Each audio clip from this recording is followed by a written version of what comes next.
and find your measure. Extend. When Milwaukee park goers and joggers run into Sean Newton's students attacking each other with sabers, they don't always know how to react. Definitely strange looks. Definitely strange looks. They'll ask what we're doing sometimes, but a lot of the time we've actually had like, oh, can I watch? Some guy goes by, hey, get him, Luke. Darth Vader's gonna come, you know, that sort of thing. Newton has taken his fencing classes from the studio to the great outdoors since the COVID-19 pandemic began. Fencing is something that, it's an indoor sport, frequently, but it's pretty much something you can do anywhere, and we do practice outside a lot just because it's nicer.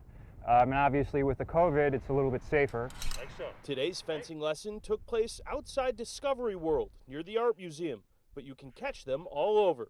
Up by Marquette, you know, outside, you know, different parks, depending on sort of where we happen to be and what's going on.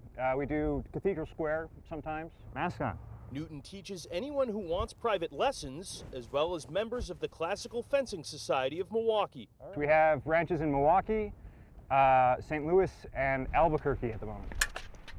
Newton has fenced for 20 years. His students are often from Marquette with varying levels of experience. Riley Ellison refers to herself as a beginner. Officially practicing, I would say from freshman year till now, so about 2 years. Okay. Eric Nassis is now an 11-year veteran. He has become both a student and teacher. Right now, when we don't have availability of one of the instructors or maestros coming in, I'll be like an assistant instructor. But how did they become interested in the sport? Wait, is fencing a sport? I definitely consider it a sport. There's a little bit of a dance aspect to it.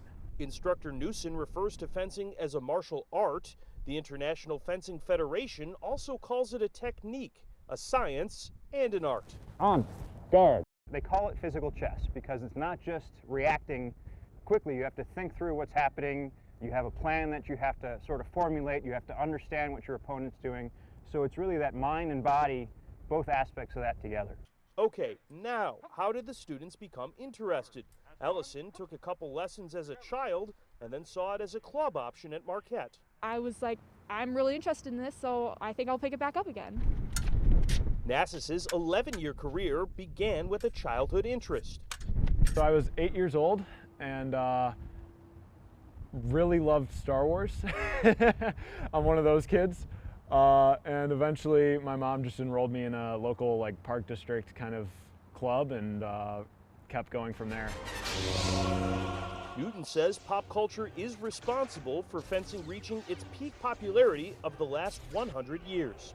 I have to think it's probably something to do with the Lord of the Rings and you know, those sorts of movies, and then that's sort of more into the popular consciousness.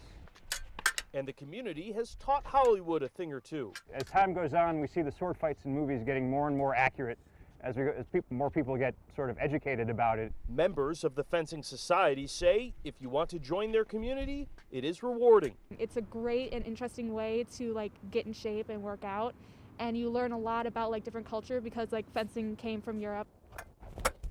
And it's easy to pick up. To sort of have the sword in your hand and do some stuff with it, you can probably do in just a few lessons. But after 11 years, Nassis feels like there is plenty more to learn. I've picked up a decent amount, but I still am at the phase where I think I'm good, but I have a lot of bad habits. Even the instructor considers himself a student in some capacity. I've been doing it for 20 years and I'm still learning stuff.